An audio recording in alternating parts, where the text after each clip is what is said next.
Hey everybody, welcome to episode 2 of the Alpha Strike. I'm your host, Asael Campos, and we have a really cool special episode for you guys today. I am, of course, joined by our co-host, Diego Valdez. How you doing, man? I'm pretty good. Pretty good. How you doing? I'm doing all right, man. I'm actually pretty excited to get back on the mic. I just looked at the numbers from the first episode, and actually, pretty good numbers. We got about 140 listeners or views on the first episode of the podcast last week. So I think that's pretty cool, man. Thank you for everybody Nice. for listening, liking the video. Actually, I'll check the comments as well if we got any comments. Oh, we did get a couple comments um, on it. We got yeah, we did get a comment about our audio, just kind of what we were talking about, but.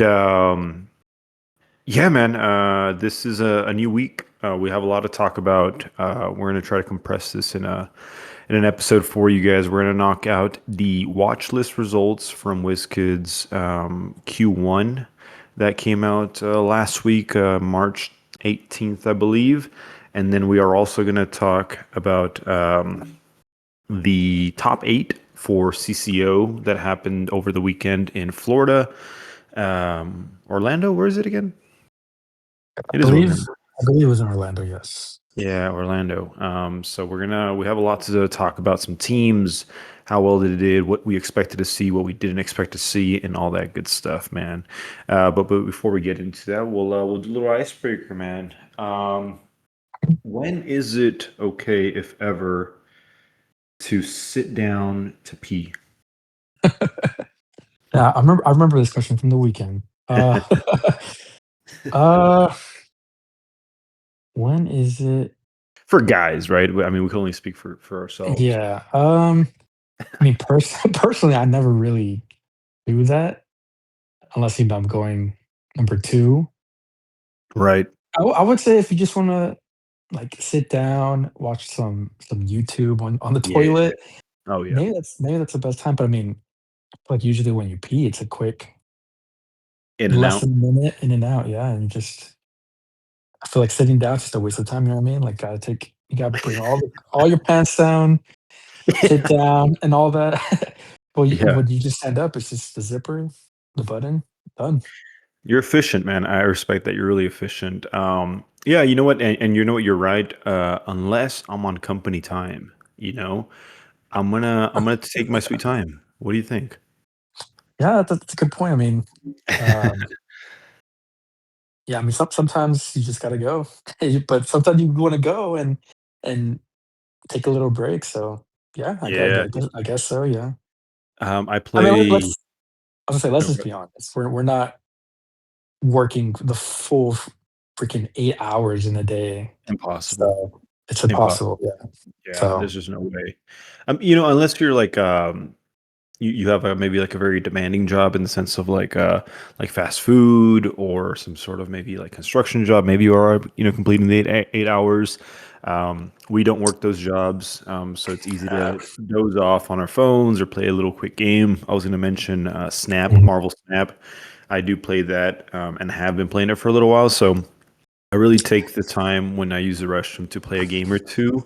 Usually the games are about like 2 to 3 minutes or so, depending on a lot of variables. But I'll knock out a game or two, and to climb yeah, up the leaderboards. like, one time, one of my coworkers, he was restarting his computer in the morning, and I had a question for him, and I went over, and I see him playing chess on his phone, Oh, nice. I mean, that I feel like everyone does it, so I Oh don't see yeah. a problem with it. Oh yeah. Like Yeah. like, I feel like if I ever become a manager and, uh, if my coworkers wanna do that, as long as they get the work done, I'm Yeah. okay with it. Yeah. I agree. I agree. Um, I I recently, so in my job, we can work from home, but it's only once every 2 weeks. It's not very often. But when we do, we have to fill out a kind of like a report that shows all the assignments we did and the time it took. And obviously, we got to get it as close as possible to 8 hours when we do that. And long story short, not getting too personal or detailed, but Yeah, the report I turned in didn't quite reach in 8 hours, and yeah, I was like, my manager was like, yeah, you gotta beef up those numbers or something because this, it's got to meet 8 hours. Like, there's just no way. Like, if I'm being real, if I'm putting like, what I'm honestly doing, there's just no way you're completing 8 hours of work. I mean, I guess seven, yeah, 8 hours because lunch is not included.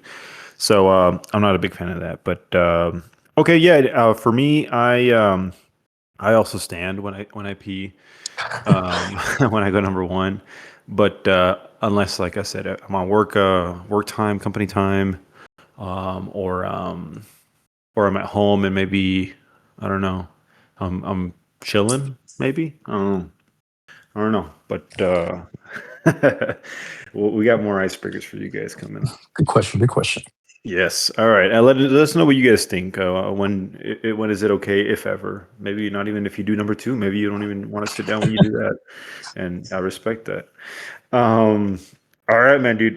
We experienced something, at least in my perspective, for the first time last week when these watch list results came out. So basically, I'll let you explain, man. What is a watch list? What are these bands? What does this mean for HeroClix players? Yeah, what is this? So a watch list is something that WizKids puts out. Usually, it's quarterly. If there's something, if there's figures that are seriously not broken, but just either really, really good. I mean, honestly, they could be broken too, but for the most part, it's either really, really good or they're getting overused by Yeah, everyone. Like it's on every single team. So yeah, to put out a watch list warning everyone like watch out. These are the figures that we might change, make an errata or ban them or do something to them. And then in a few weeks from the point where they release this watch list, they'll tell us what they did with it and they'll show us the results. And that's what we got last week. So yep, yep. That's correct. Yeah, they don't really explain their methods as far as like what kind of what they do or what they look at. They just kind of explain why they made the decision. So that's a little unfortunate. I guess the more information we'd have on it to understand their decision would be great. And literally the first figure on the list, I was hoping it'd be like the third or fourth, but so literally the first one is Beetlejuice. So before we even get to what happened, it's what I saw in on the Facebook groups last week was pretty extraordinary in the sense that I have never seen so much uproar towards a figure in our short, respectively short time playing HeroClix. So I've never really seen another figure get banned quite like this one in modern. Has any figure been banned in modern in the past since we've been playing? not a figure, but the mystery card. What were they called again? The mystery. I think they Oh, were called Amit's mystery Tomb. cards. On its tomb, yeah. Yeah, But as far as figure goes, I think uh, Scott Porter actually. I think Scott Porter only had 1 year. they didn't get banned. They just after 1 year they rotated out.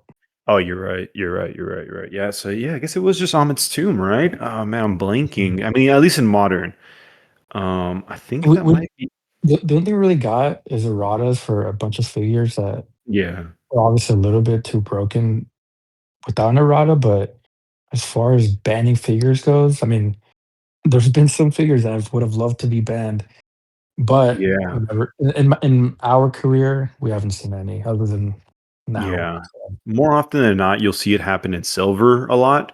In silver, they have a long list of banned figures, and it makes a little bit more sense just because the amount of shenanigans that can happen in silver are a lot harsher, and there's a lot more of them in silver than there is in modern. But so yeah, what I saw in the Hero Cooks groups was insane. People quitting the game, or at least saying that they would quit the game. Just a complete a mess, right? So let's get into it, and we'll try to break it down and see what you think, and I'll speak my mind as well on it. So. Beetlejuice, the mhm. biggest thing if you don't know what Beetlejuice does, if you're new to the game, brand spanking new to the game, Beetlejuice does really one thing. And basically the only thing that it does, it just doesn't prevent any other figure to do free actions. The only figure that can do free actions is himself, unless, of course, there's another Beetlejuice on the map. Then literally no free actions can be made. So Beetlejuice had went into this watch list and had no change. The result is absolutely no change. So what does that mean? I'll just actually say what their explanation. So this is what WizKids says, and I quote: "Beetlejuice has become a hot button topic among fans and was the primary focus of the rules team with this watch list. Multiple erratas were tested, and the possibility of a ban was weighed.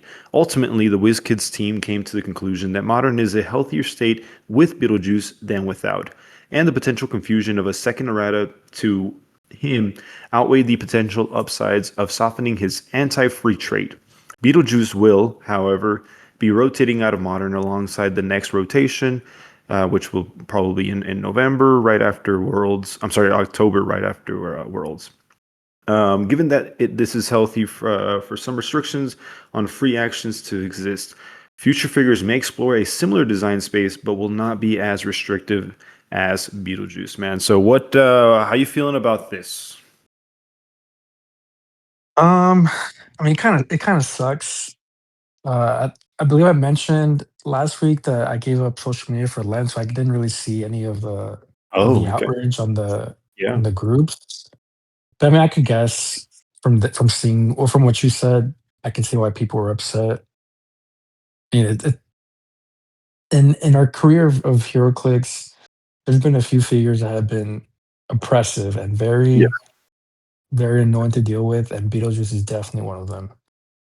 I remember the first errata, which was very much needed, would have been good, but the fact that there's figures like Loki that can just keep going Mm, without dying, yeah. and also the fact that he can just be played outright on the main force, it's just annoying. It's very annoying, Yeah. and if you most teams, not most teams, but a lot of teams use Black Panther, and it's just Yeah. an automatic like to turn off Beetlejuice on the sideline. So yeah, I'm not too happy about it. I would have liked at least one more errata, but yeah, at least we know it's rotating out. So Man, I actually like this result, no change. I'm okay with it, and here's why. In all states of the meta game, at any point in HeroClix, I'm sure there's always a figure that you must prepare for, right? And Beetlejuice arguably is that figure in Modern right now, where if you aren't playing with him, you must be ready to play against him. Um, what does that mean? Obviously, limiting your free actions is one thing. Not overly depending on free actions is a good start. There's a lot of teams like spot teams that immediately come to my mind that I mean, absolutely, spot is absolutely nothing without free actions. So spot teams are basically in the mud if you play against a main force Beetlejuice. But that's also up to you to build against that in the sense where, like, hey, you know what? Yeah, my spot may not be able to do much, but here's another two figures that can possibly, help out and deal with him. Now, he isn't quite a hard figure to kill. Been talked a lot about how easy it is to kill Beetlejuice. Obviously, easier said than done when you don't have reactions, but there is ways. You can just always just charge. You can always just charge and hit him. You can always just running shot and vanilla shoot him. Mystic's damage is unfortunate. Also, his mastermind defense power is unfortunate. I believe that's on his first click. You'll have to maneuver around that. But when don't you have to do that in HeroClix? You have to be strategic about it. As you mentioned, Black Panther, Chair Legacy Panther, where you got to choose two game elements on your opposing's sideline, and they can't use those game elements until whether you kill or your Black Panther gets killed. So let's break it down. Beetlejuice can be played in two ways. Sideline. It's pretty easy to deal with him sideline because a lot of times, I would argue 99% of the teams that you play against, especially in high competition gameplay or events, will have a Beetlejuice on their sideline. But that's not because they're going to play them. It's because it's more of an mhm, intimidation factor, right? It's like, hey, exactly. if you have too much reactions, I will bring my guy out, right? So personally, me, if I have to, I don't really play with Legacy Black Panther, but if I see a Beetlejuice with the most of the teams I play with, I know it's just going to be intimidation, and he's not going to bring him out. And if he does, boom, I don't mind a Beetlejuice that comes in from the sideline. So boom, if you play this against this guy in the sideline, there are ways to deal with it. Legacy Chair Panther is one of them. Despero, the super rare from Masters of Time, is another one. If you really hate Beetlejuice, those are two great figures that can easily just deal with a sideline Beetlejuice. Okay, main force Beetlejuice. Okay, main force Beetlejuice is where it's a little trickier, but considering the uproar that was that happened in social media last week, we'll get into the main event of the 300 Modern that happened over the weekend in Florida. But there was, I don't think, any main force Beetlejuice. I believe even like in top 16. Don't quote me on that. I can look over it in a bit. But I don't think there was even one main force Beetlejuice in top 16. Okay. So it's not as prominent. Main force Beetlejuice is not as prominent as people are crying about it on social media is. Okay. So I don't think this is a bad judgment call on WizKids because, first of all, yes, he's on every sideline. There's ways to deal with him. He's not on every main force like there was like Colossus, for example, back when he was modern, or Prime Rogues, as we will talk about in a little bit. Those are figures that are way more prominent in main force. I believe throughout the whole event of the 300 modern that happened over the weekend, I believe there was only, let me look at it. How many main force Beetlejuice did we have? There only one made top 8, but Okay. main Okay. force. Let me see. We had four teams. Four Yeah, teams that 14. main force Beetlejuice out of 60 something. That's not a lot, guys. That is not a lot. 69 teams. Oh, so there was a main force Beetlejuice. Oh, you're right. In the top You're right. 8, Okay. yeah. There was one. There was one. I'm sorry. I stand corrected. There was one. It got seventh. We'll talk about it in a bit. So that's not that bad, guys. That is not that bad. Is he oppressive? Yes. If he comes off the sideline, um, the biggest thing against that is that he needs to deal unavoidable damage. You roll a d6 at the end of the turn. You deal unavoidable damage to one of your figures, a friendly figure. Now, as you mentioned, Diego, there is that Loki that can just continue spinning his dial, so he doesn't actually take damage. He doesn't get any worse. It's always a random click that he lands on anyway. So that's the only moment where like, okay, that could be a little bit annoying. But like I said, if you really hate playing against Beetlejuice for coming off the sideline, there's two figures that you can play. Um, I don't know if I have anything else to say about Beetlejuice, man. You? Not anymore. Not much, Yeah, honestly. yeah. I mean, yeah. Like I said, man. When there was, we'll go back to our first kind of year or two of playing HeroClix. Prime Spider-Man from Spider-Man Beyond Amazing with the all black Necro Sword. Hmm. Now that was a figure that equally impressive, or if not even worse, than Beetlejuice when you're playing against it, because that figure just doesn't care about shape change, or that what the equipment, of course, doesn't care about shape change, senses, and what is it, reducing damage below one. You can't reduce damage below one. Yeah, it's So basically precision in a way. Precision right, so plus, because you can knock back someone and you can't reduce the damage. right, So, and I yeah, believe Prime Spidey had super strength. he did. Yes. He did. So, that's something that, boom, you start looking at figures that, okay, what figures, and at the time, what figures can you protect your team when an equipped character comes around? And that was no, not Killmonger. Yeah, King in Killmonger. Killmonger, the chase from Notorious? No, not Notorious. Avengers Six. 60th. That's right. So then there's always answers to these figures when they're really oppressive. Now there's a ways to get around that. There was a whole elevation platform you put into that figure, and then you don't care about him protecting it. So there's always something Mhm. that's gonna really ruin your team. There's always it's like a rock paper scissors. That's what HeroClix is. You might have a really good team to play against this one figure or this one type of style of play, but there's always that other style of play that counters yours. So that's just the rock paper scissors that HeroClix is, and I think that's great to have. So there's not that always that one style of team that that wins every single time. There's always something. So Beetlejuice is fine. It's just a necessary evil as well. If you're overly dependent on free actions and you aren't prepared for Beetlejuice, yeah, I'm definitely gonna bring him in to make sure that you can't get your game plan executed, right? Mm. Um, moving on, man. Moving on. What do we got for Aries? So for Aries, there was a change to Aries. He was eroded. Before, let me just read it. So the old silent active trait was once per game, when a friendly character that can use Blaze Claw's Fangs makes a close attack, they may target all adjacent opposing characters with that attack.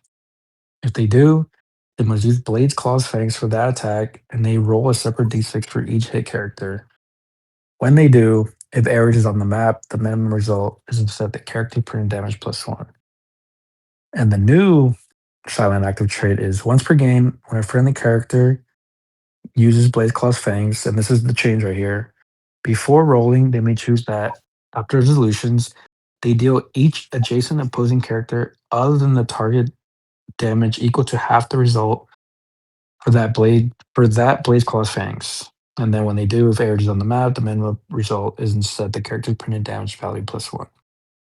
The explanation that WizKids gave was the Ares bomb in quotations strategy of an early game Ares assisted strike was something that came up in playtesting that had been ruled as an interesting high risk, high reward strategy that would probably not see much play.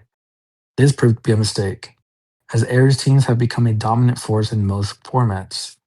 Coupled with the coupled with the potentially confusing rules interactions Ares has with some Blaze Claw strengths and special powers, we made a decision to significantly alter Ares. This new trait keeps much of the explosive potential of the original without inviting as many rules questions. Typically, if a figure would require this degree of overhaul, we would ban it. Ares has been enough of a fan favorite build around, we opted to find a way to preserve him instead. So, Right.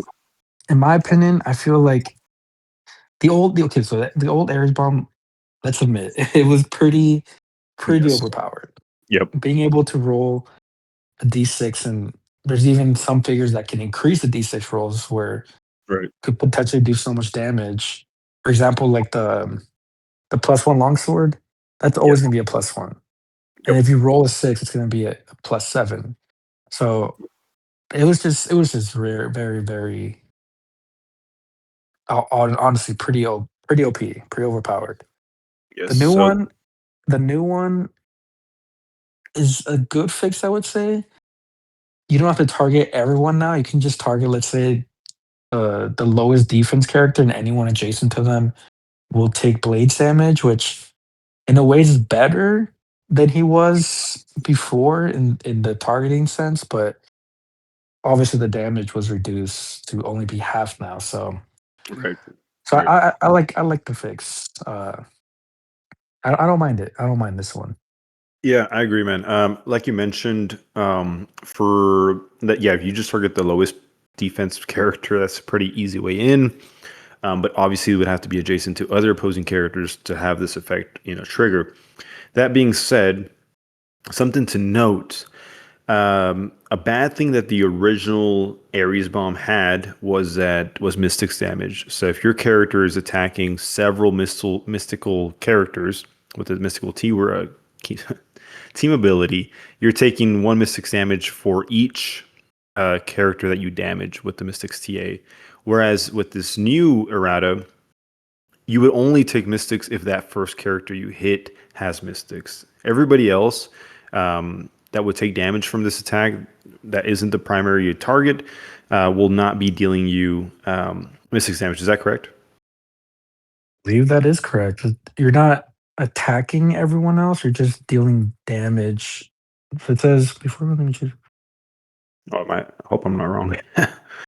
They deal each adjacent opposing character other than the target damage equal to half the result. That's a good question. I'm not too sure. I think they would still take mystics damage because you're rolling blades. Oh, maybe you're But right. Wait, well, it says I'm after not. resolutions before rolling.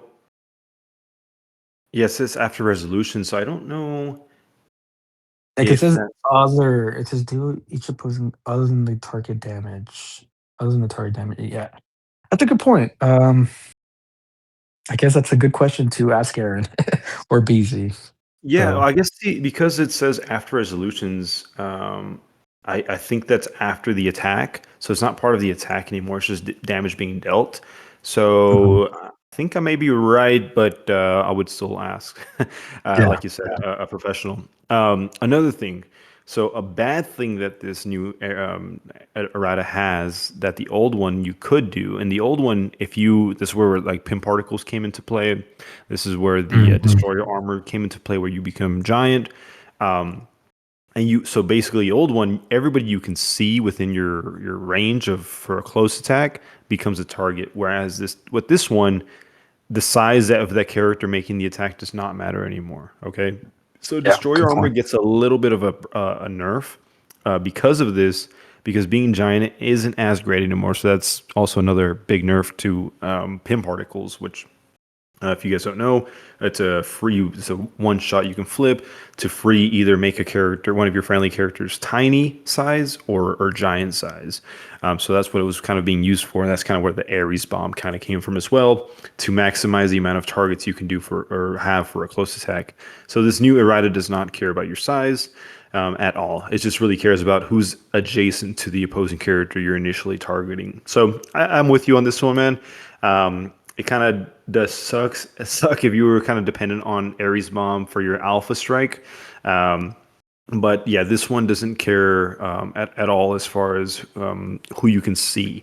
So it definitely does help, as they mentioned in their explanation. It helps teams not being absolutely demolished on turn, I guess, two by an Ares bomb, which is a lot of alpha strikes were coming from that, honestly. And I saw that over the weekend because, as we'll talk in a little bit, the Florida event that happened over the weekend did not incorporate these erratas. So all of this does not matter to what we're going to talk about in a little bit. They are effective actually today, March 23rd. So by the time you listen to this episode, these erratas are now legal, and you should see those reflected on HC units. So yeah, thumbs up on this one as well for WizKids on my end, in my perspective, on my opinion. I think these are good changes to Ares. It's less effective, but more fair, and that's always a good thing for HeroClix. Any final thoughts on this one? No, just that's in my opinion, a good errata. So Yeah. agreed. Agreed, man. All right, this errata is probably my favorite. I'm sorry, errata. This watch list result is probably my favorite out of the four that we're going to talk about today. This is for the Masters of Time rare per Degaton. Their final verdict on this one is that he is banned in all formats, which means modern, silver, golden, uh, pulp. I think he was already banned in pulp anyway, but he's now banned in all formats until further said. Their explanation: one of the great things in HeroClix is that teams with a limited number of members from time to time can go toe to toe with the teams with a larger number of options because the benefits of playing that smaller cluster are so great. Predaton could have been that for the Time Stealers, but we missed the mark. Instead, it was a piece that discouraged players from using theme teams and homogenized builds to often feel like 260 or 280 points plus per Degaton. The problem is so bad or worse in silver. Given the degree of change he'd need to be reignited in, and his direction being totally lost opposite to what would be fun for the format. The WizKids team has opted to simply remove him from the metagame. Also, super agree. Personally, man, I don't know about you. Well, actually, I do know about you. I do care about playing theme teams. I care about it a lot. And Yeah, unfortunately, I don't care about it at all. yeah, yeah, and that's fine. That's fine if you're trying to maximize, the effectiveness of your, meta competitiveness, and that means playing non-theme. Then hey, you know what? Honestly, more power to you. That's fine. I personally can't. I'm really big into like scenarios and theme teams as far as like seeing Batman's or DC characters together or scientists or mystical, etc., etc. I simply can't get myself to play non-theme, and that's honestly just to the detriment to myself. And I completely agree, and I completely see that.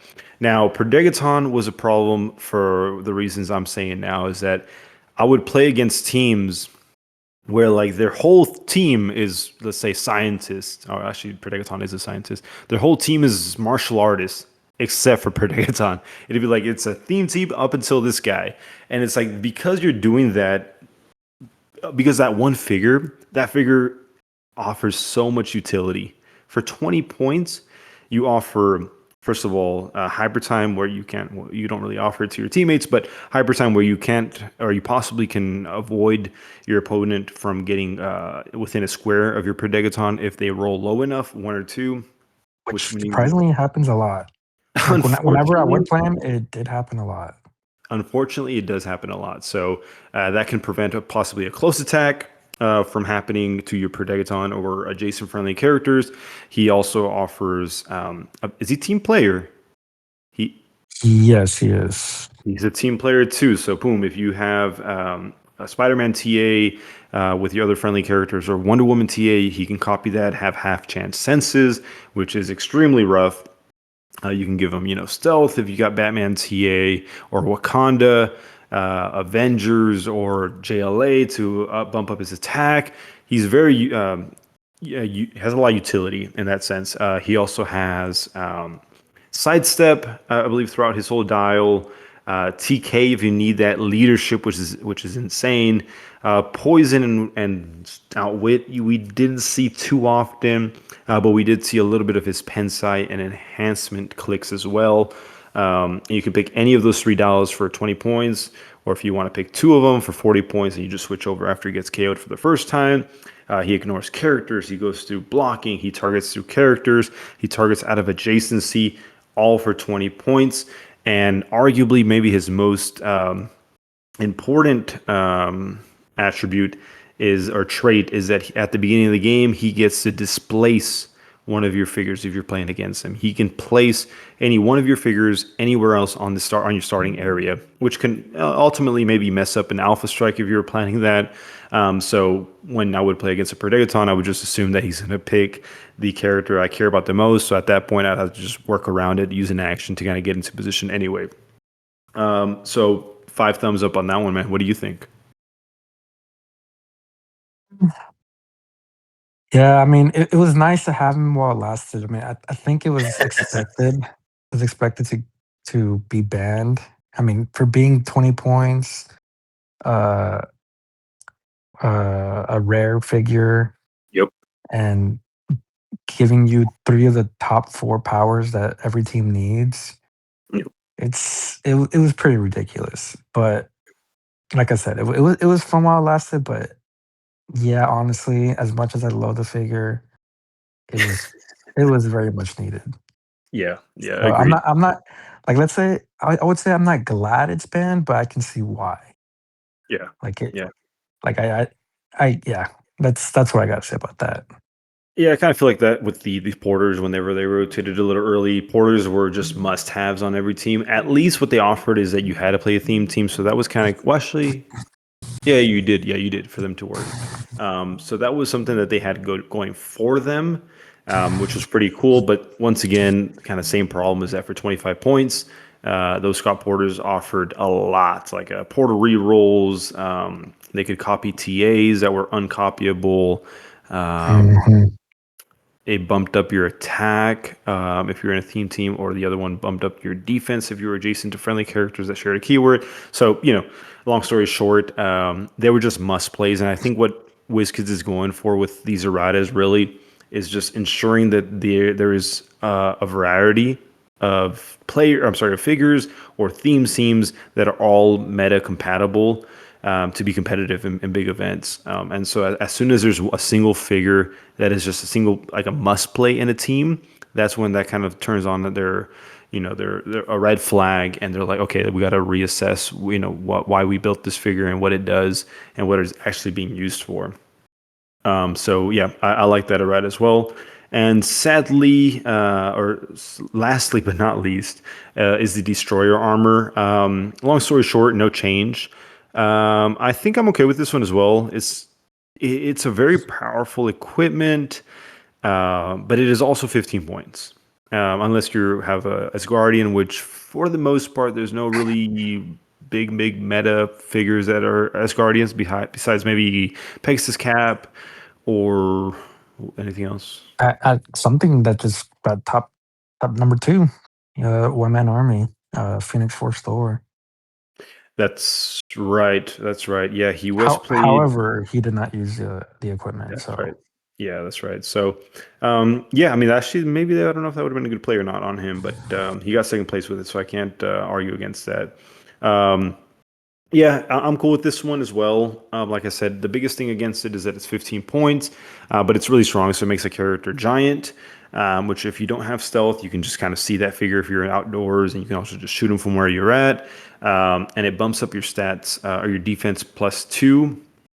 It is a modifier, so you can always perplex him down. You could always use Prime Sinestro, which wouldn't care about that.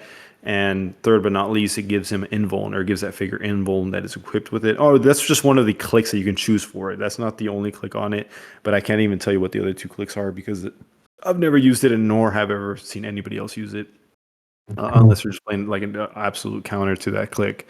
Um, so yeah, I'm cool with this as well. All right, all right. So yeah, that like Diego said, that's a watch list that was dropped for first quarter. I don't know if they're very consistent with the watch lists. I don't know if they've ever had like a second quarter, third quarter, and fourth quarter watch list, but I guess it was really time to put that out, mainly before Worlds and before big events that will be happening soon, with like the Rock Cup and then States later, and then and of course Worlds. and I feel like if they do make another watch list, the two figures that I think are going to be added are Rogue, absolutely, and then probably maybe Reverse Flash, Hmm. but Interesting. mostly because I think that uh, I don't think I mentioned last week, but Black Flash with Reverse Flash is just Yeah. it can cause some problems. So I'm not saying it's going to be added, but I can see it being added. Those two figures. So yeah, Agreed. Agreed. that's all I got to say about that. Agreed, man. So we're gonna get into the top 8 of the Champion Clicks Open CCO 300 Modern Age event that happened over the weekend in Florida. So we're gonna start with eighth place and then work our way up to first place. First off, we have Kenny Minks, our Texas local buddy. Good friend of ours. Yep. Good friend of ours. He performed really well over the weekend. I watched as much gameplay. Actually, before we get into that, kudos to everybody that put out some content this weekend. I know Dial H was out there. Ian and Simeon were hard at work recording, doing some commentary as well, and getting as much content as possible out there. So thank you to them and to everybody else that recorded or did live streams.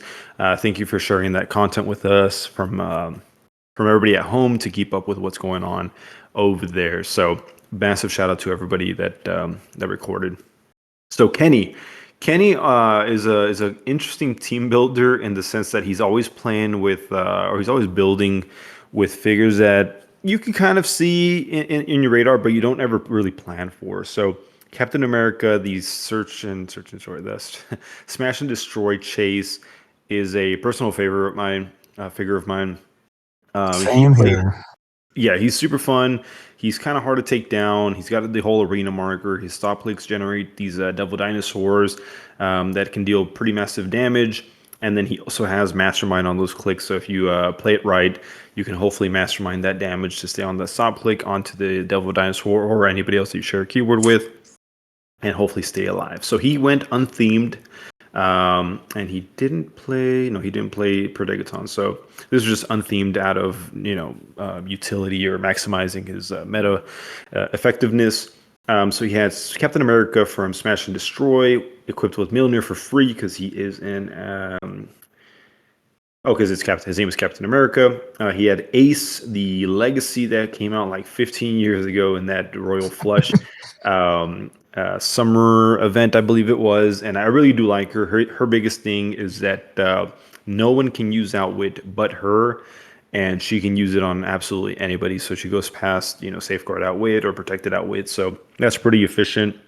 If you're playing against maybe a cosmic figure or well, that's just really it. Cosmic figures or figures that are safeguard Outwit or protected Outwit. So she had destroyer armor on her, which is interesting.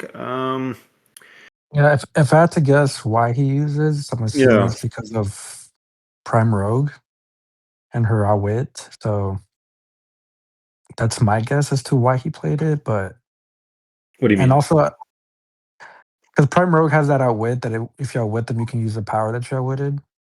Okay. I'm assuming he played her ace for the reason to counter that. If I had to guess, but I mean, Oh, I see. I mean, I see. it's good overall as well. But Yeah. with how many Prime Rogues there are, I can see him using this as a counter to that. Fair enough. So this Fair is enough. this is good. This is good. And I think Destroyers just to give her a reducer Bump up and her just defense a little bit. bump up her defense for sure. So Yeah, I also see maybe like just being giant so that she can use her mind control. When Ace uses mind control, modify her attack +2, and after resolutions, hit character modify their attack -2 until your next turn. So that's pretty strong. She also has perplex, so she can possibly make it a -3 if it all plans out. Next up, we have Freya. Frey is really good as well. She's a support piece. She's equipped with trick arrows because she is a marksman, interestingly enough.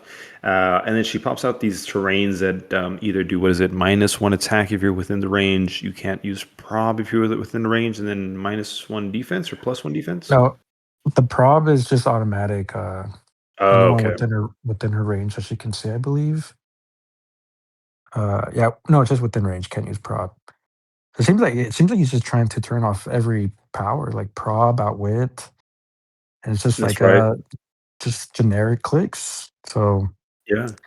but the one of them I believe is +1 defense. One of them is +1 attack, and the other one is safeguard opposing prob if you're within 4 of that marker. So Yeah, and perplex. yeah, Yeah. so yeah, he's using 2 figures that were on my team, my meta team, Nice. which Yeah. after the watch list is probably gonna change. Yeah. For sure. So, but yeah, I really like this figure. Zala Jor-El, her biggest thing is that when she hits, or is it first attack in the turn, she can poof over a friendly character that she shares a keyword with, and they can do whatever they want to do over there. And she also bumps up Mhm. damage within her range of or no, within 4 squares of her. So I'm assuming he's probably poofing Reverse Flash probably, or possibly Captain America because he does start on a charge flurry click.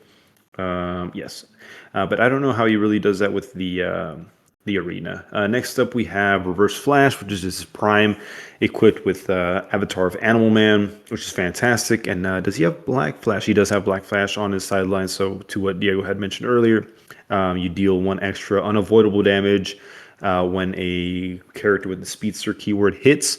And then if that doesn't KO them, they just heal it back. But he also doesn't have the I'm Bloodstone. So surprised. yeah, that's usually Oh, the play with the Bloodstone is that Bloodstone allows you or prevents your opponents from healing 1 click, and so basically that unavoidable damage that Black Flash would do from his sideline, basically just can't be healed. So it'd be if you're hitting with Reverse Flash, you'd be basically hitting 12 for 4, maybe possibly twice because it's a flurry. So that's pretty good. That's yeah, pretty good. And he also has it CCE. yeah, I was about to say, like, can you take CCE from Animal Animal Man. Man, and then you get +1 damage, I believe, from Zala? Yeah, +1 damage. Yeah, so possibly So a he's 13 doing a 13 or for 6. for 6 Yeah, that's and twice. Yeah. twice. Yeah, that's pretty So nasty. that's what I'm saying, like, I feel like it could either Reverse Flash or Black Flash, either one of them, Yeah.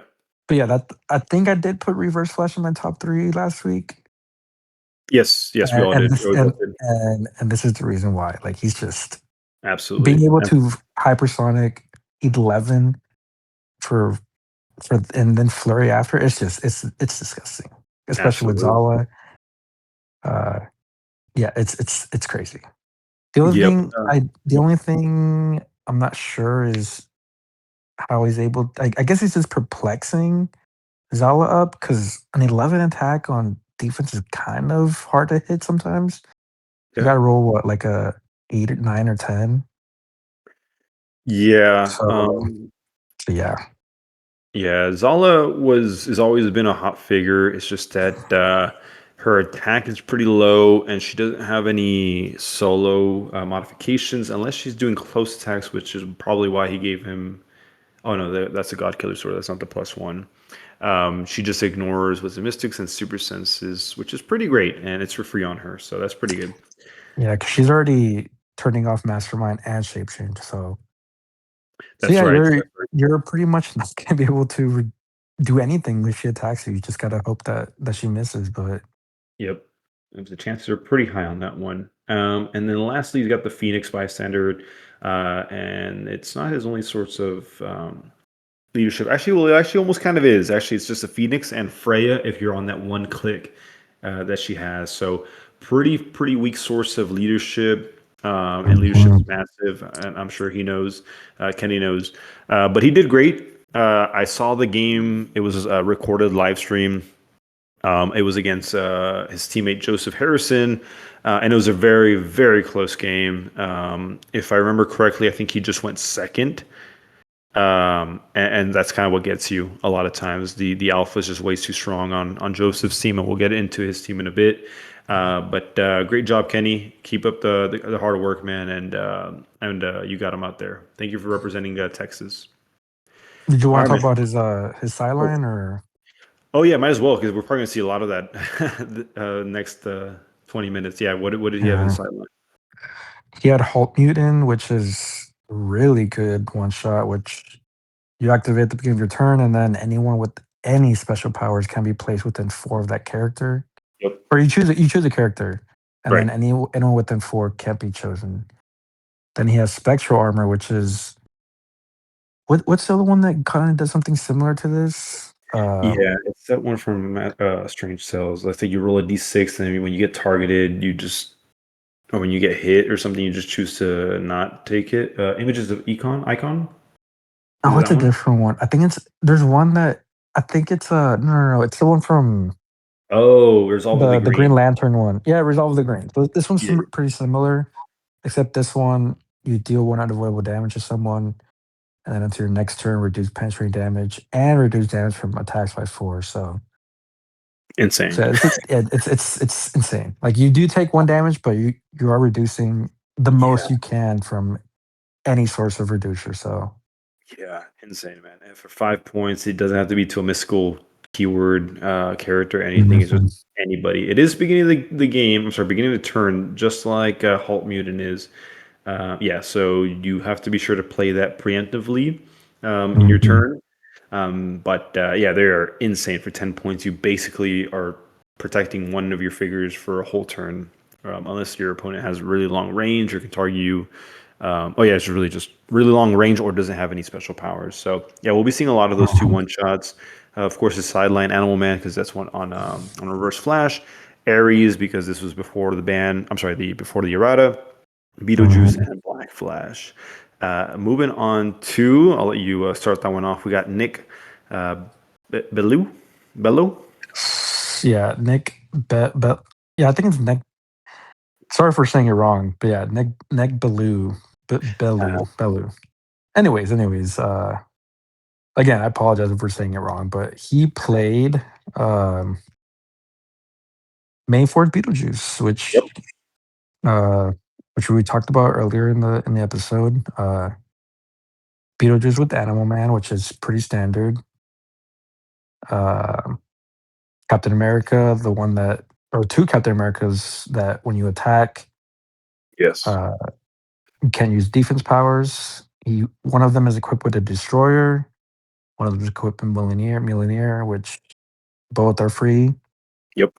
And then White Tiger, which I believe I said was pretty good in the last episode, which is pretty cool to see someone making the top 7 or top 8. Yeah. with this figure. Uh, this one's not equipped, and then of course Black Panther on the chair and Predegaton. Uh, Yep. So this biggest thing with this one is that his team doesn't depend on free actions basically at all. The mhm, only free action that's kind of standing out to me is maybe outwit with Black Panther, Chair Panther, and then sidestep with Predegaton. But yeah, besides that, nobody else is using any free actions besides Beetlejuice himself, of course. So yeah, all equipment is free on his team. Besides Animal Man, White Tiger generates her Chi Tiger just beginning of the turn, not on a free either. Charge ignores characters, ignores elevated, close combat expert, super senses, has Avengers TA, and it's not a free to choose. Pretty efficient team. Honestly, I dig it. The double cap is really tough to deal with because you can usually take one out and hopefully you're close. You're hitting it close, or you're hitting them close because it does have what's it called a ESD to all Avengers, and I think White Tiger is an Avenger, so White Tiger would also get ESD and of course themselves. And so, and Destroyer Armor on one of them, Mjolnir on the other, like you said, that's a pretty good team, and you don't know who to attack first. White Tiger's generating a giant Chi Tiger with sidestep, 12 attack blades. Of course, he's got Ares on his sideline. He does. Invuln, and it's giant for 4 damage. So if you're rolling blades, minimum 3. Pretty freaking awesome. His sideline is Crimson Bands of Sidorak. This one is friendly characters have power. Choose a character within range of line of fire that hasn't taken damage this turn. Until your next turn, that character has immobile and immune. If that character has a mystical keyword, the chosen character also modifies its attack -3 until your next turn. So I wonder if he's doing that maybe on his own White Tiger or Beetlejuice. Of course, both of those characters are mystical, so you can just kind of pop them out there, use that power action on them, and they're basically untouchable until your next turn. Pretty nasty. Also has Fortify. We all know what that does. If you take 4 or more mm, damage, you instead just take 1 damage. Halt Mutant and Heimdall Sight, which is insane with the caps because it gives them 8 range with their hypersonic. And if you use it on the Mjolnir character, you're just seeing through characters and you're just attacking from 8 squares out. So you definitely have full map that's reach. full map reach. Yeah. Yep, 16 squares. So that's insane.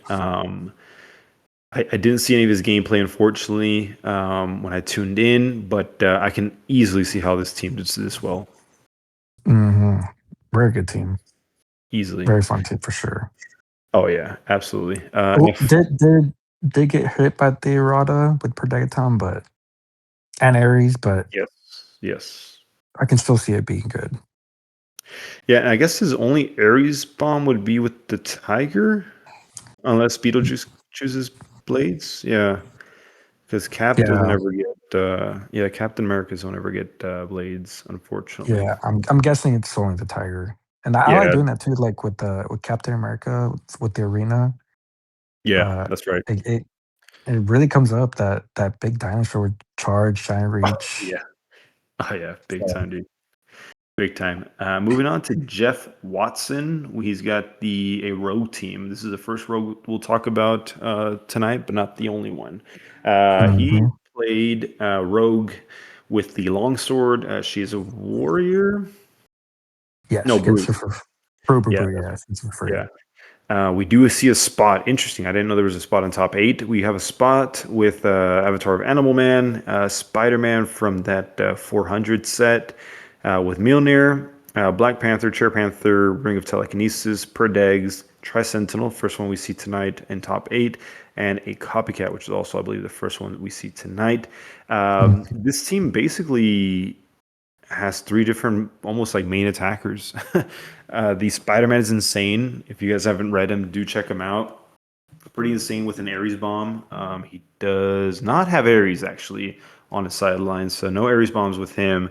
And of course, Spot with all his free actions is it's going crazy. But look, he prepared for a sideline Beetlejuice with his own Chair Panther, so he's absolutely choosing Beetlejuice if he sees it on the sideline. I'm sure of it.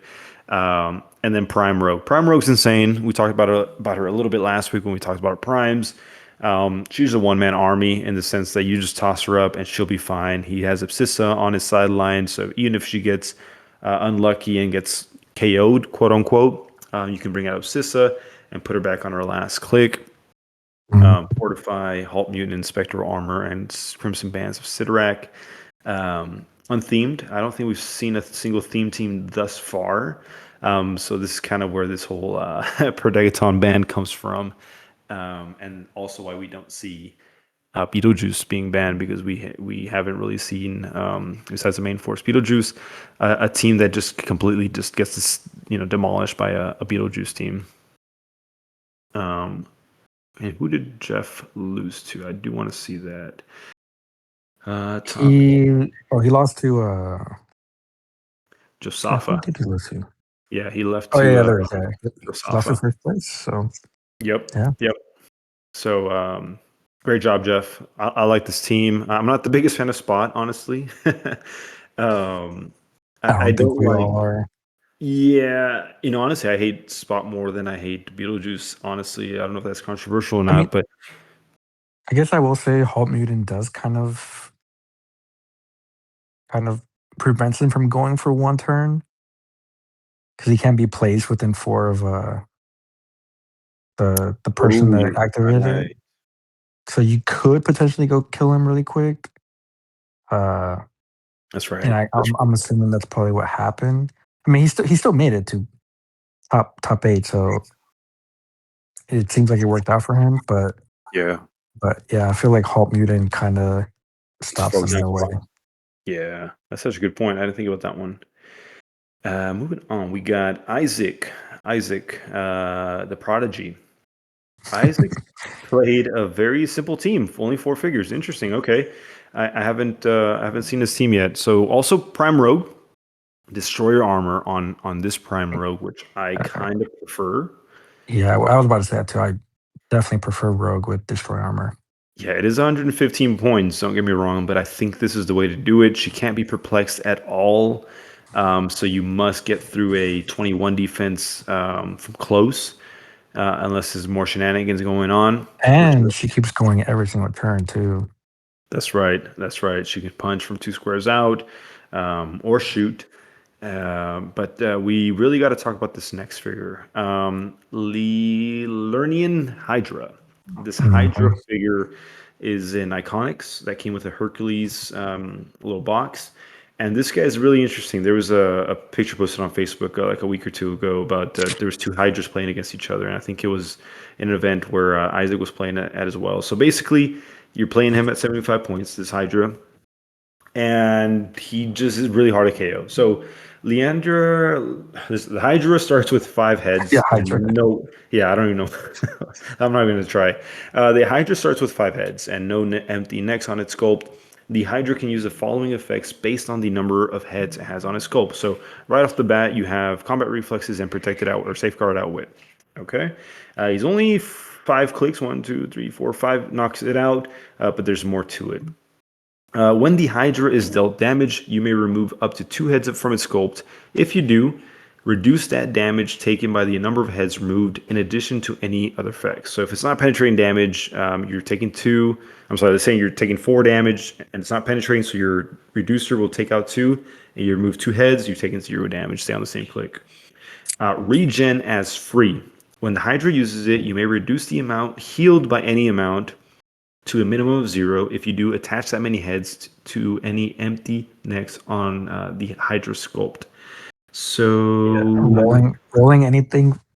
He's giant too. So at the beginning of your turn, you're first going. turn, roll it anywhere from 3 to 6. You get to attach 2 heads, and yeah, you get all 7 power or all 4 powers that you get from the first trade. So Yeah, so it only has 5 heads, the actual sculpt, but you can have more than 5, right? yeah, Because you have to seven make is it up maximum, I think. yeah, I guess you have to have up to 7. You're right. So it doesn't have 7 heads, does it? I gotta see No, it. it does. It does. Oh, it Because has like 7. Oh, okay. Yeah, if you read the first trait, it doesn't say 7 plus, it just says 7. Oh, So it's 7 max. Okay. So yeah, so basically up to you get combat reflexes at that point, and then free attacks. And so there's a lot of frees going on with this character, regen, and then free attacks. It is giant, like you mentioned, so it's really hard to take out unless you're doing pen damage, and you're hoping that he has a few amount of heads. Then you might not have a hard time with it. But this guy's just great. Giant, so +1 to his breakaway rolls. Um, no range, but triple target, which is quite nice. Yeah, this is a great figure actually. A and hard. just just the fact that regen is free, I can just see that being so annoying. Yeah, at least it's 'Cause, like, max you 7 can heads. But yeah, it is max 7 heads, but you can keep doing that, and you can yeah, either decide to heal the damage up or or put more heads on, so you're right. it's You're right. Because it's yeah, if you it's a land very on annoying figure, so, yeah, because yeah. I guess if you land on that ninth click, you're on a flurry, seal energy, 18 defense, and 3 exploit. You may, I mean, depending on where your positioning is on the map, and you're close to opponent figures, you may actually want to do the regen and just take the heads so you can stay on that click and hope your flurry hits 2 times and you get on that top click anyway. So that's actually a good point. And Um, also, yeah. I think you can also use the regen from Animal Man to get even more heads, because it says when Oh, he like uses accosted. it, Yeah, costs you're it costs yeah, regen, you're right. so That's actually a good point. Yeah, that's a good point. Yeah, so he does have Animal Man on him, which is like you said, you probably maybe choosing a reducer like Invincible, or if you're doing close, you're maybe doing combat reflexes as well. Um, well, and he then already gets both combat reflex and close combat expert. oh, you're right. You're right. You're right. So maybe ESD or stealth as well, maybe. And then yeah, if not regen, like you mentioned, depending on how many heads you have at the time, just to maximize the amount of healing and heads you have when your opponent goes. Next up, we have Nico. We're going to see a lot of Nico. I feel Nico's interesting. What I didn't notice when I first saw her was that her one shots that she gets for free isn't like the chases from I'm blanking the Doctor Doom that the 75 Doctor Doom that brings out the two Oh, the Doom the Darkhold. yes from the Collector's Trove chases. So those Darkhold chases allow you to add 3 one shots or Darkhold one shots for free, but they don't allow you to have any other one shots that you can't pay for Oh, any one yeah. shots. This Nico does something similar where you get 3 of those, what do they call them? Spell one shots, but she and the other chases from the set don't prevent you from adding other one shots. So that's why you also see Fortify, Halt Mutant, Resolve of the Green, Spectral Armor, all that he paid for, 20 points for, plus those 3 one shots that Nico gets. So that's a really, really, really strong thing that these chases get, and that's why we're going to see a lot of Nikos going forward.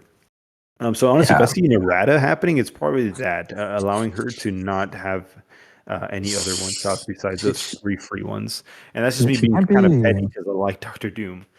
she But might yeah, be the new, Predator in a way. I mean, it's not 20 points, but she gets yeah, all the main 3 damage powers, yep, Perplex, Leadership, Outwit, and then you can pick Prob if you want, once per game, so yeah. oh, she is I don't know, I don't know what you saw from the gameplay, I don't know what powers you were picking, but, uh Usually they were doing defense, whether they were doing a oh, lot of close defense, attacks, okay. combat reflexes, or if they were doing a lot of range, it was ESD.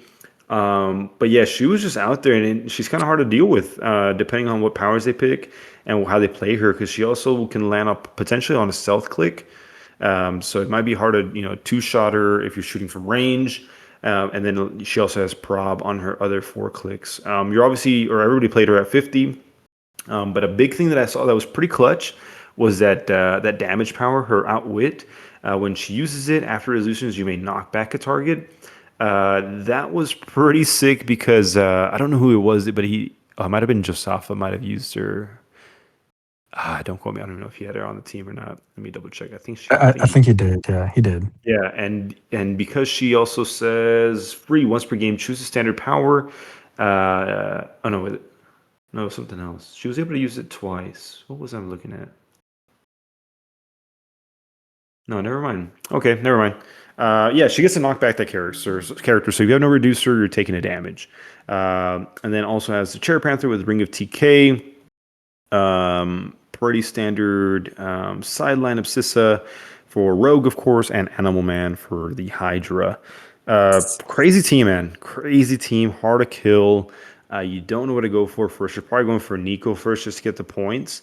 But here comes the Hydra and Rogue making what, Uh, four attacks? who, Hydra, well, Hydra, Hydra or Rogue? well, Rogue was doing two, and then Hydra's possibly doing two as well if it Yeah, has yeah, yeah. seven That's what you heads. mean. Yeah, Yeah, so yeah, it's tough. This is a tough one to play against. and You don't know what to go for first. I'm I'm personally a fan of simple teams with not a lot of figures. So Yeah, yeah, I'm a big fan of this team. yeah, let's Super. I mean, it's easy, but also clever. You have to be clever to know how to play it. yeah, Like know when to heal your Hydra. But yeah, this is a fun, good team. yeah. It's hard to KO, man. It really is. Rogue is just so tough to deal with. You almost just want to ignore her, but you can't because she's giant. So she's always going to go at you, no matter what. She's Mhm. outwitting you, taking your powers. It's just not fun. It's not fun. Great job, Isaac. And then nothing short of incredible what that guy's building all the time. Top Mhm. four. We are now in the top four with Joseph Harrison. This team, I dig it. I dig it. Also unthemed. Have we seen any theme teams thus far?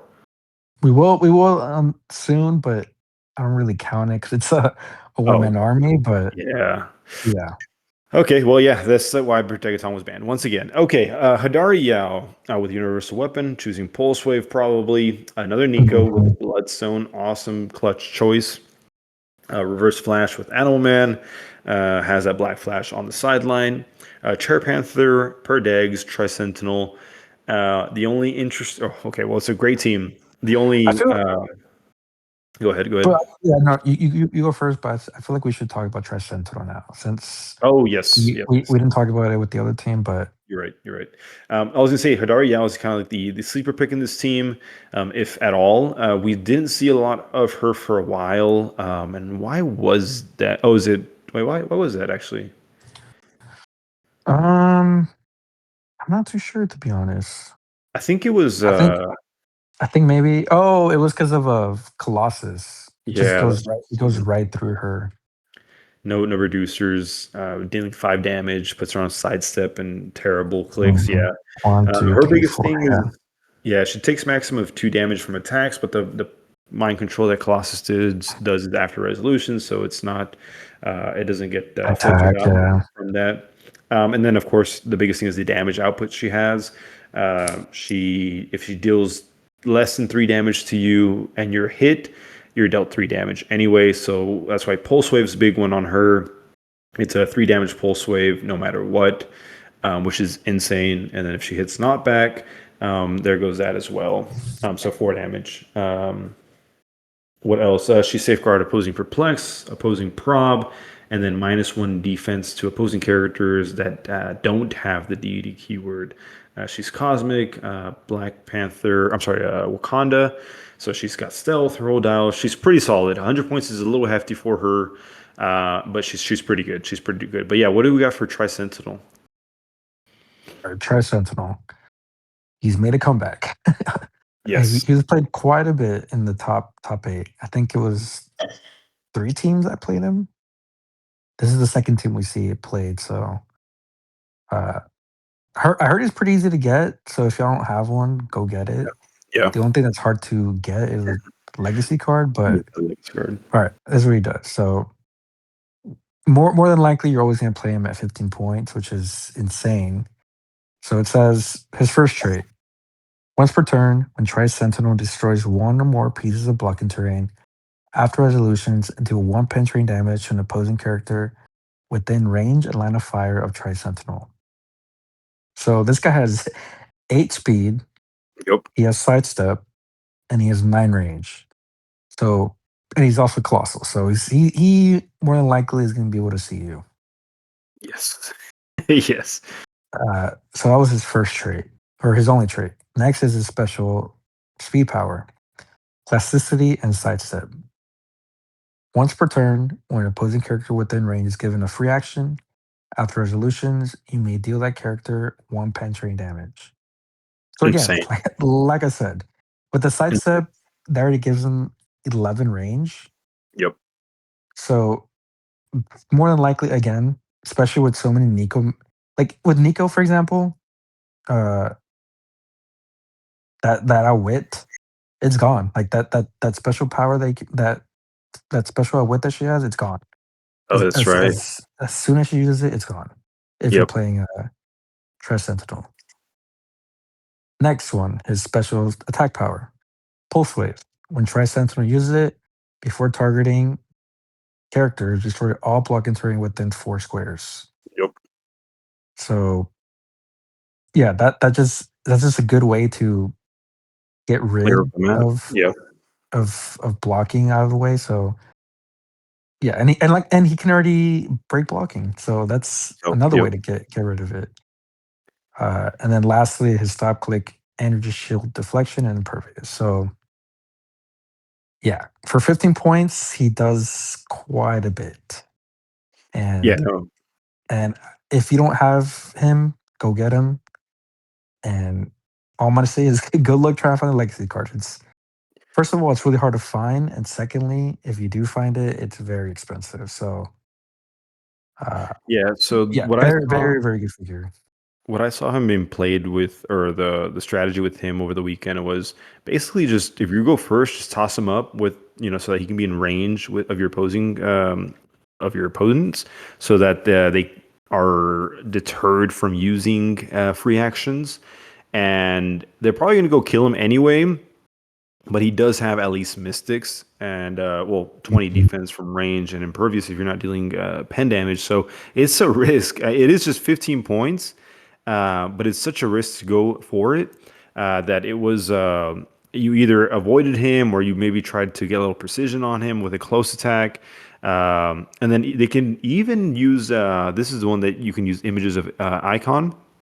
So that Mhm. one, because Trisentinel is a mystical character, you can use this one shot, which basically says you roll a d6, half of the result, you give those basically like illusion markers is what they're called, and each time when they would be targeted by an attack, you may remove an illusion marker. If you do, they can't be targeted by that attack.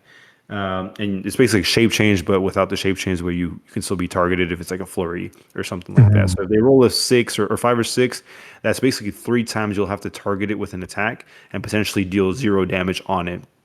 So you're basically staying alive for a turn. You're not going to use that many attacks because it's also optional to use images of the icons. So it's not like, oh, I'm going to target him. Okay, there goes one images. Like if you're like, no, I don't care about your let's say your Phoenix Pog targeting with an attack. No, you know what, you can roll for it and then possibly just stay alive with the impervious or if it just misses with a range attack. So it's really really strong one shot as well, and boom, it's free because of Nico as well.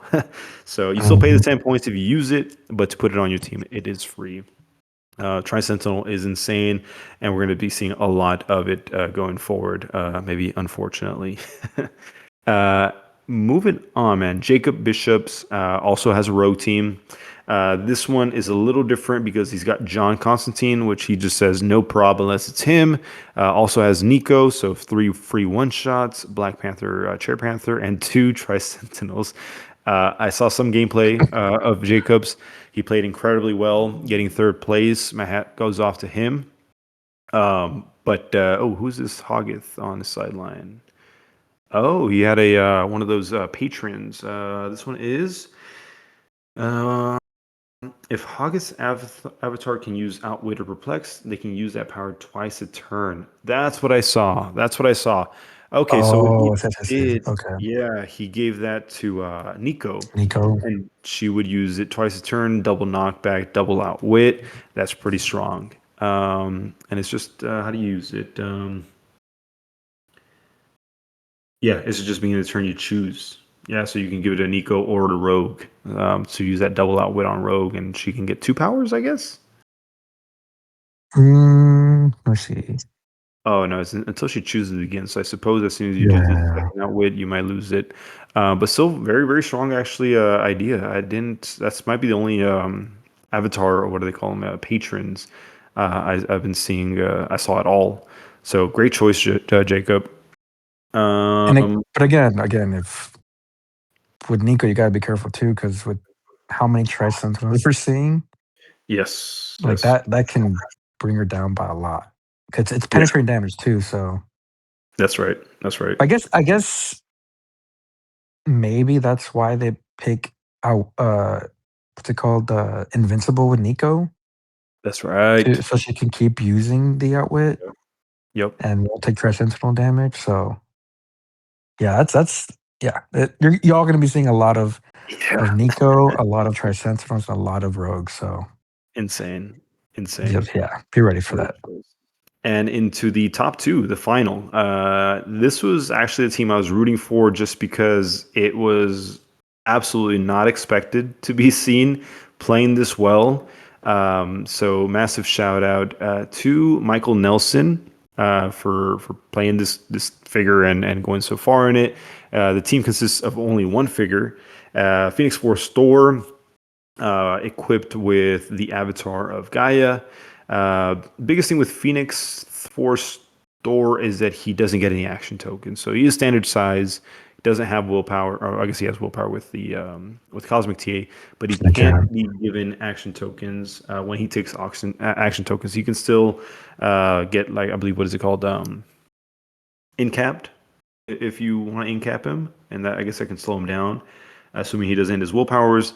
But he can only take one action per turn anyway. He did play a Beetlejuice main force, which is interesting because one of his biggest trait really is, or his only trait that matters offensively, is choosing to either deal penetrating damage to an opposing character within 2 squares, or heal a Phoenix Thor one click, or modify Phoenix Thor's attack and defense +1 until your next turn, or improve targeting, elevation, hindering characters, and adjacency, and make a range attack.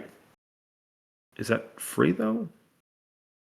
It's not. Oh, It's not well, right. it's free to so it's just choose to. No, Oh, so yeah, I guess it is. it's I think it is free. Yeah, It would be free, right? Okay. And yeah. then lastly is until your next turn, opposing characters can't reduce damage, evade attacks, or heal, which is insane, dude. Insane. There's basically nothing you can do about that one. Besides shape change, I believe. Yeah, shape change. I think that's the only thing that may protect you from that. So his thing is that he gets stronger as his dial progresses. Combat values bump up, which is always a little interesting on figures. I think that one Chase Hulk does that, or the LE Hulk that people use with Spirit of Vengeance, which actually, funny enough, we didn't see a single Spirit of Vengeance in top 8. Wonder why. And Spectral Armor, which also, like we mentioned before, he can just reduce the heck out of any attack or any damage being sent to him. Black Flash. Why does he have Black Flash? Oh, he's got a Reverse Flash on his sideline. So yeah, he can come in Oh, got it. Yeah. there. Mimic, Beetlejuice, and of course Gaia. Gaia allows him to heal one click at the beginning of the turn. I believe it also gives him hindering. Yeah, yeah. Lines of fire drawn to that character hindered, which unfortunately doesn't have stealth, but at least +1 from range attacks. Really interesting. I've seen a lot of this figure casually here locally. Also, maximum of 2 damage from attacks this guy takes. So he's pretty strong. Unfortunately, we'll talk about the team that beat him. But if you have just kind of like an army that swarms him, he may be easier to take out if you're able to bump his defense down. And he also played the Kryptonite Ring. I don't know if you That's right. noticed that. I'm not. I mean, like I said, I didn't watch the game, so I'm not Yeah. sure uh, what he was using it for. 'Cause I think Yeah. it does damage yourself. Uh, but yeah. Yeah. Um, yeah. So basically, so actually in the final, just off I just shot it, turn 1, he went ahead Oh, and okay, shot okay. that and the heart shape herb. Yeah, that's what he did. So yeah, if you're holding it, each character occupying or adjacent to it will be dealt without the Kryptonian damage, or dealt 1 damage. So he's always has a reducer. He can't be outwitted, so he's going to be fine. But if he goes against or next to some maybe like the Phoenix Pogs or anything else that doesn't have any reducers, Nico as well, or Nico has toughness, right? Yeah, she has toughness. So she's safe. She's safe. But anybody else that doesn't have, oh, I guess you can choose that last free thingy until your next turn. Opposing characters can't reduce damage, evade attacks, or heal, and then no matter what, they're taking a damage. So there's that. Mm. And so that was second place. So who did we get for who won the whole event? Josafa. Josafa, what did you play, man?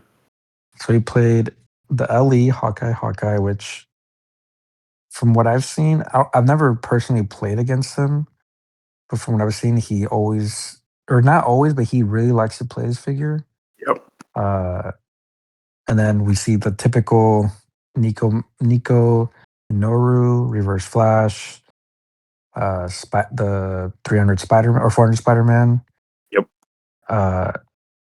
Perdegaton, of course, Tricentennial again, Copycat, and then Vigilante. Vigilante is a legacy card that says first trait, flight, passenger 2, and toughness. When second trait, when Vigilante hits with the range attack, if it was during your first action this turn, after resolutions, remove an action target from him. Special attack power, knockback, penetrating psychic blast, which is always a good combo. Yep. And then free, make an attack, but only target a character Vigilante knockback this turn, which again, very, very good.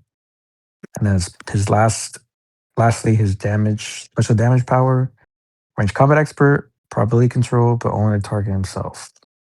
So it's just another way to make multiple attacks, which is really, really good. And yeah, I like you can probably say more about this since you watched the game. Yeah. But yeah, Hawkeye is just a really good figure, and I'm surprised more people don't use it.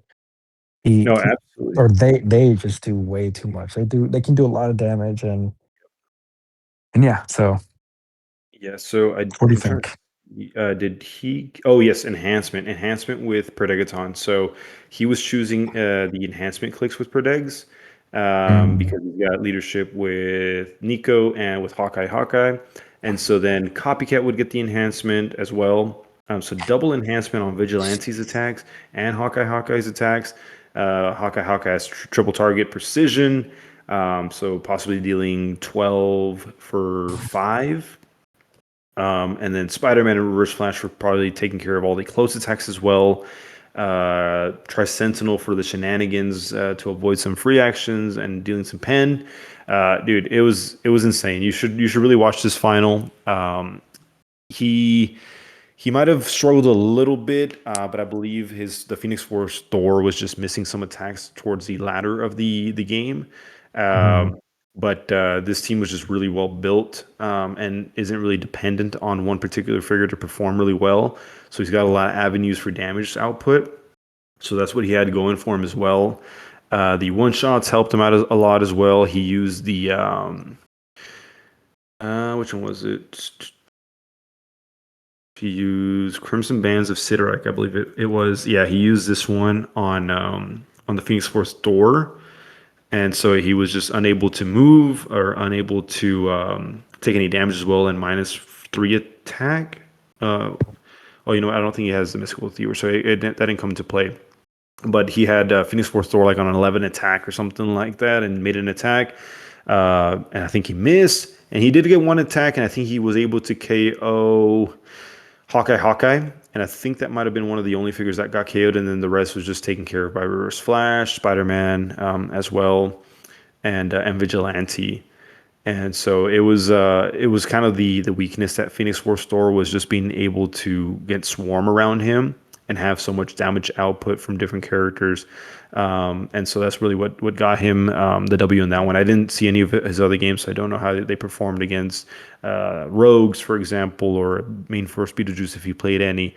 But Joseph is a very technical, very strategic player, so I'm not surprised that he did this well. And it's nice to see Hawkeye win a championship, like you mentioned. He plays this figure a lot, and so it's nice to have him pilot this figure so far and finally get a championship because I don't think Hawkeye had won anything else.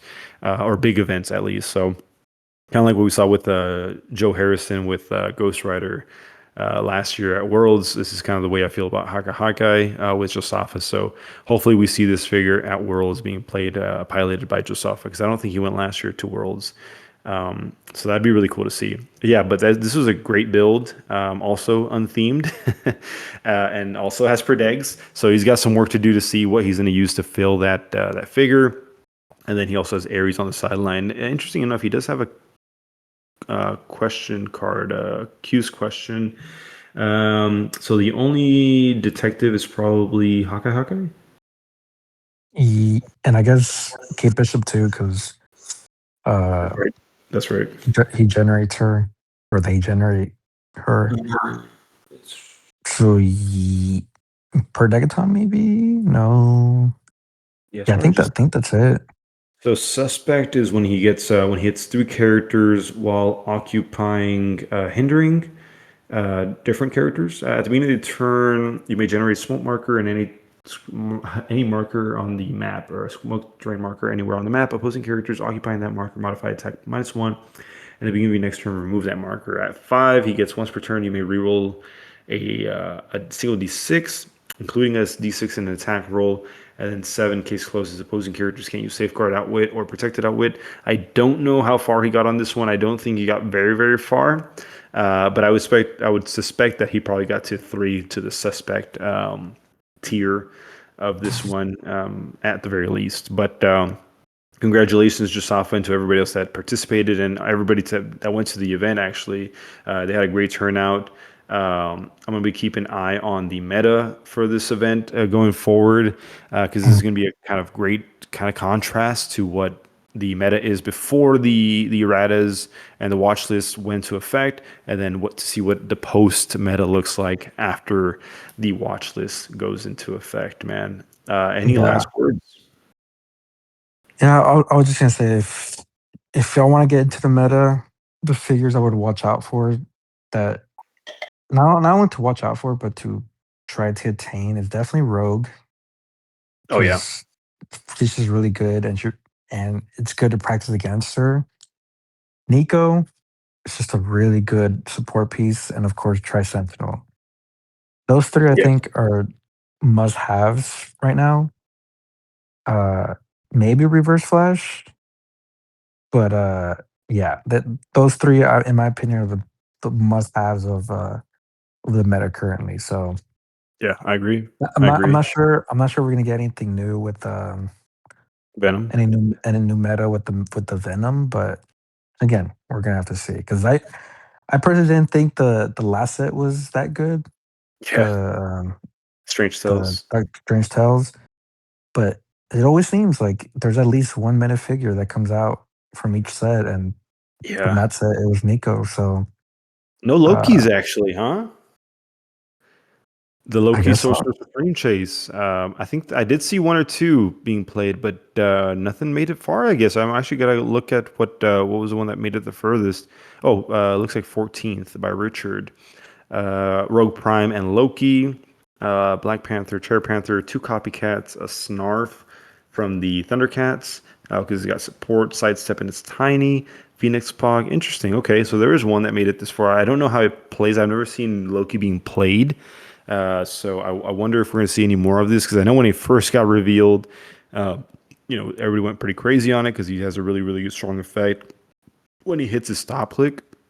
This game, other characters can't use team abilities or special powers uh, besides Mm. himself.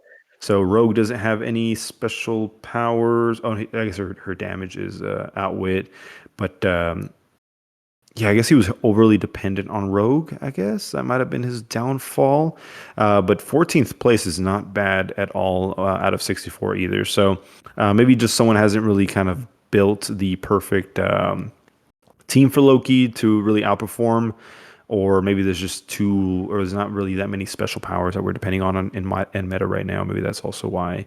But no, you're right. I agree. Those figures that you listed, Tri Sentinel, Rogue, Nico, and what was the last one you said? Yeah, Rogue, Nico, And and Reverse Tri Sentinel. Flash. I would say Yeah. yeah, Reverse Flash just because he's easy to get and he's just a really good attacker, especially if Yep. you're using, Black Flash on the sideline, which, in my opinion, if you're playing Reverse Flash, you have to play him on the sideline Yes. 'cause that's just a ridiculous thing to do, like, it's a lot of damage, and especially if you're using, the Bloodstone, Yes. it's just free damage, like, who doesn't like free damage? Dude, that's actually Yeah, I'm that's actually kind of stunned by that's one of the first things we talked about this episode was that close combat expert with Animal Man, um, mhm. and then the reverse flash dealing. What we said 13 for 6. Where did we get that third? It was, because of, Zala. She does Oh, +1 that's right. damage within That's 4, right. so That was he Kenny's he's team. like, I think you don't really bring him over with Zala because he already has an 11 That's right. hypersonic. That's right. So That's you right. probably just DK him and he can reach full map, uh, bring him over. He's hitting +1 from CCE from Animal Man, which also makes him a 13 attack, and Yes. then Black plus Flash. 1 damage from Zala, which makes it a 5 attack, and then you get the free damage from the Black Flash, Yep. which makes it 6 Dang, damage, that's and insane, it I man. think and then it says after resolutions, I believe. Oh, you Let's deal see, the extra where's Black damage. Flash? Yeah, like, I think the healing comes after resolutions. Um, where's Black Flash? Oh, you're Teresa. right. You're right. So it wouldn't be 6 then, right? It would only be 5 and then 6, Yeah, possibly? yeah, yeah. Yeah, it Okay, yeah, says you're after resolutions deal at so it would be 5, 5, and it says after resolutions deal at opposing character 1 unavoidable damage.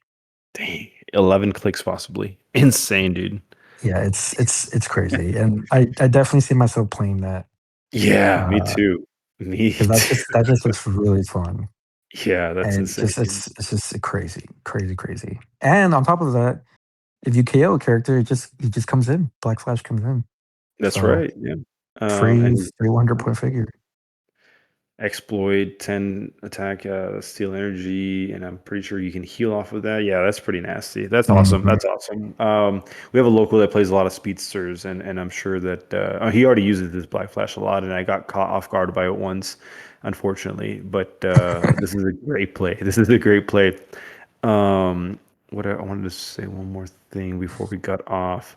Oh yes. Oh, Venom set is dropping, or at least pre-release starts in a lot of places this week.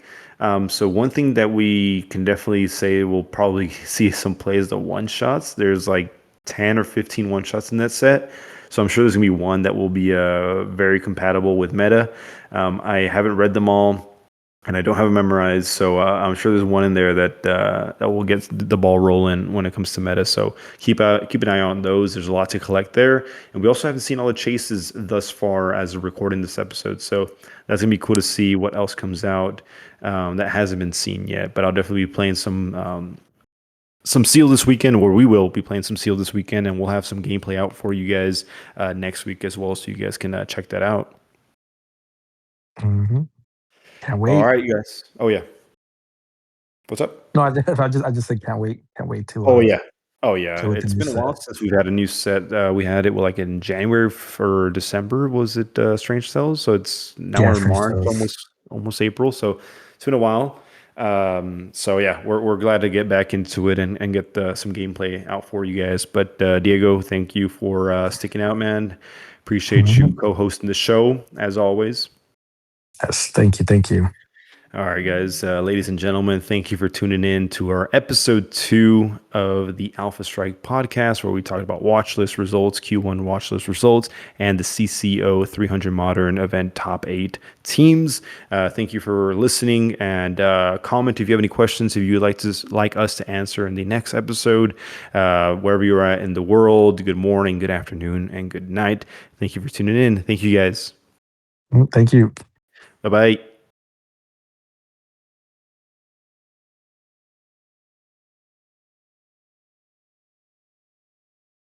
We're good, we're good. No, we are. Oh, there it is.